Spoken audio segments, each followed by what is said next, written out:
Parte 20. Por muitos anos tem havido discussões intermináveis sobre a origem do mal. Os teólogos nos disseram que Deus é amor e que Deus é onipresente. Se isso é verdade, não existe lugar em que Deus não esteja. Então, onde está o mal, Satã e o inferno? Vejamos. Deus é Espírito. O Espírito é o princípio criativo do universo. O homem foi criado à imagem e semelhança de Deus. O homem, portanto, é um ser espiritual. A única atividade que o Espírito tem é o poder de pensar. Pensar, portanto, é um processo criativo. Toda forma, assim, resulta do processo de pensamento. A destruição da forma também é resultado do processo de pensamento. A representação ficcional da forma é resultado do poder criativo do pensamento, como no hipnotismo. A representação aparente da forma é resultado do poder criativo do pensamento, como no espiritismo. Invenção, organização e trabalho de construção de todo tipo são resultado do poder criativo do pensamento, como na concentração. Quando o poder criativo do pensamento se manifesta em benefício da humanidade, dizemos que o resultado é bom. Quando o poder criativo do pensamento se manifesta de maneira destrutiva ou ruim, dizemos que o resultado é ruim. Isso indica a origem do bem e do mal. São apenas termos que foram cunhados para indicar a natureza do resultado do processo criativo ou de pensamento. O pensamento necessariamente precede e predetermina a ação. A ação precede e predetermina a condição. A parte 20 explicará melhor esse assunto importante. 1. O espírito de uma coisa é a coisa em si. É necessariamente estável, imutável e eterno. Seu espírito é você. Sem o espírito você não seria nada. Ele se torna ativo quando você o reconhece, bem como as suas possibilidades. 2. Você pode ter toda a fartura na cristandade, mas se não reconhecê-la e não usá-la, ela não terá valor. O mesmo acontece com a sua riqueza espiritual. A menos que você a reconheça e a use, ela não vale nada. A única condição do poder espiritual é seu uso ou reconhecimento. 3. Todas as coisas boas vêm pelo reconhecimento. O cetro do poder é a consciência, e o pensamento é seu mensageiro, e esse mensageiro está constantemente moldando as realidades do mundo invisível nas condições e ambientes do seu mundo objetivo. 4. Pensar é a verdadeira atividade da vida, e poder é o resultado. Você lida o tempo todo com o mágico poder do pensamento e da consciência. Que resultado espera alcançar se permanecer alheio ao poder que foi colocado em suas mãos? 5. Enquanto o fizer, estará se limitando às condições superficiais e será um fardo para aqueles que pensam. Aqueles que reconhecem seu poder, aqueles que sabem que, a menos que estejam dispostos a pensar, terão que trabalhar e que quanto menos pensamos, mais temos que trabalhar e menos alcançamos com o nosso trabalho. 6.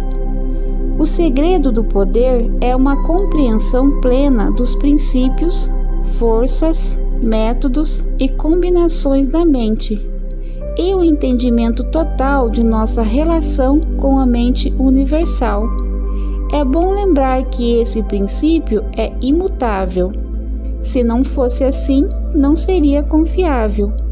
Todos os princípios são imutáveis. 7. Essa estabilidade é sua oportunidade. Você é seu atributo ativo, o canal para a sua atividade. O universal só pode agir por meio do individual. 8. Quando começa a compreender que a essência do universal está dentro de você, que ela é você, você começa a sentir o seu poder. Ele é o combustível que move a imaginação, que acende a tocha da inspiração, que dá vitalidade ao pensamento, que permite a você se conectar com todas as forças invisíveis do universo. É esse poder que lhe permite planejar sem medo e executar com pleno controle. 9. Mas a compreensão só vem no silêncio. Essa parece ser a condição necessária para todos os grandes fins. Você está visualizando uma entidade. A imaginação é sua oficina. É nela que seu ideal deve ser visualizado. 10. Como o total entendimento da natureza desse poder é uma condição fundamental para a sua manifestação, visualize todo o método repetidamente, para que possa usá-lo sempre que a ocasião assim exigir. A infinidade da sabedoria vem quando se segue o método por meio do qual obtemos inspiração da mente universal onipotente, de acordo com a nossa necessidade, a qualquer momento. 11. Talvez não reconheçamos esse mundo interior e desta forma acabemos por excluí-lo de nossa consciência. Porém, ainda assim, ele continuará sendo a base de toda a existência. E quando aprendermos a reconhecê-lo, não apenas em nós mesmos, mas em todas as pessoas, acontecimentos, coisas e circunstâncias, encontraremos o reino do céu, que nos é dito estar dentro de nós. 12. Nossos fracassos são resultado da operação do mesmo princípio. O princípio é imutável. Sua operação é exata, sem desvio. Se pensarmos em insuficiência, limitação e discórdia, é o que colheremos. Se pensarmos em pobreza, infelicidade ou doença, os mensageiros do pensamento levarão essas ordens com a mesma prontidão com que levam qualquer outro tipo de pensamento, e o resultado será igualmente certo. Se temermos uma calamidade iminente, poderemos dizer com Jó que o que eu mais temia desabou sobre minha cabeça. Se tivermos pensamentos rudes ou tolos, certamente atrairemos para nós os resultados de nossa ignorância. 13. Esse poder do pensamento, se entendido e corretamente usado, é o melhor dispositivo já sonhado, que nos poupa trabalho. Mas, se for incompreendido ou indevidamente usado, o resultado será sempre desastroso, como já vimos. Com o auxílio desse poder, você pode realizar com confiança o que parecia impossível, pois esse poder é o segredo de toda inspiração, de toda genialidade. 14. Inspirar-se significa sair do caminho seguro, da via conhecida, porque resultados extraordinários requerem meios extraordinários. Quando reconhecemos a unidade de todas as coisas e que a origem de todo poder está dentro de nós, acessamos a fonte da inspiração. 15.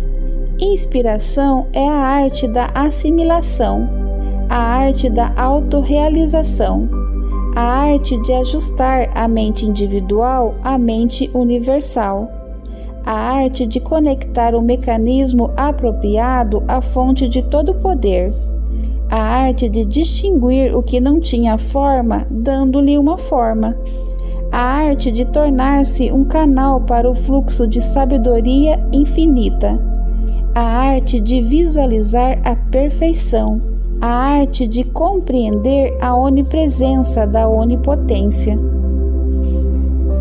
16. Entender e compreender que o poder infinito é onipresente e, portanto, está nas coisas infinitamente pequenas, assim como naquelas infinitamente grandes, permite que absorvamos sua essência. Entender ainda que esse poder é espírito e, portanto, indivisível, permite que valorizemos sua presença em toda parte ao mesmo tempo. 17. Entender esses fatos, primeiro intelectualmente e depois emocionalmente, nos permite beber grandes goles desse oceano de poder infinito. O entendimento intelectual não terá grande utilidade. As emoções devem ser colocadas em ação. O pensamento sem sentimento é frio. A combinação de pensamento e sentimento é necessária. 18. A inspiração vem de dentro. O silêncio é necessário. Os sentidos devem ser calados, os músculos relaxados, o repouso cultivado. Quando você tiver alcançado um senso de equilíbrio e poder, estará pronto para receber a informação ou inspiração ou sabedoria que pode ser necessária para o desenvolvimento do seu propósito. 19. Não confunda esses métodos com aqueles de clarividência. Eles não têm nada em comum. A inspiração é a arte de receber e criar tudo o que há de melhor. O seu objetivo na vida é entender e controlar essas forças invisíveis, em vez de deixar que elas o comandem e controlem. Poder implica servir. Inspiração implica poder. Entender e aplicar o método de inspiração é tornar-se super-humano. 20. Podemos viver de forma mais abundante toda vez que respiramos, se respirarmos conscientes dessa intenção.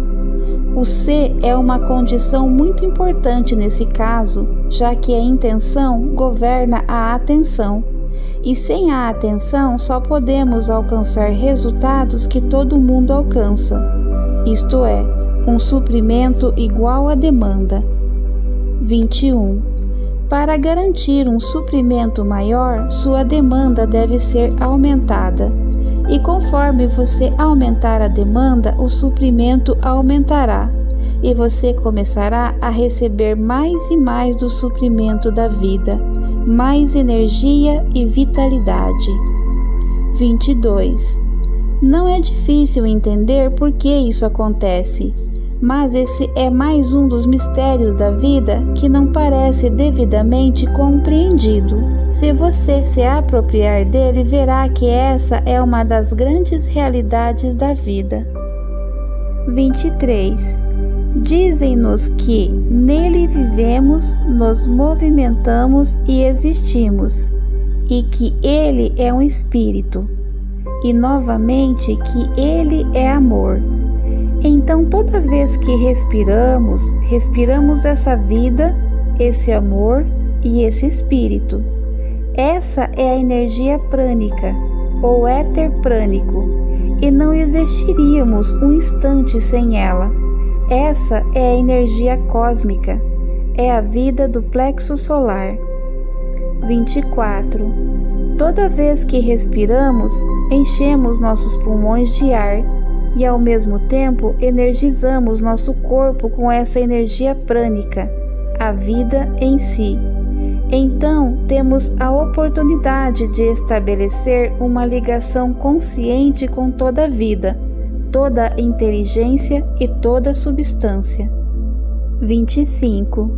Entender sua relação e unidade com esse princípio que rege o universo e o simples método pelo qual você consegue relacionar-se com ele lhe dá um conhecimento científico de uma lei que lhe permite se libertar da doença, da insuficiência e da limitação de qualquer tipo. Na verdade, isso lhe permite respirar o sopro de vida por suas próprias narinas. 26. Esse sopro de vida é uma realidade supraconsciente. É a essência do Eu Sou.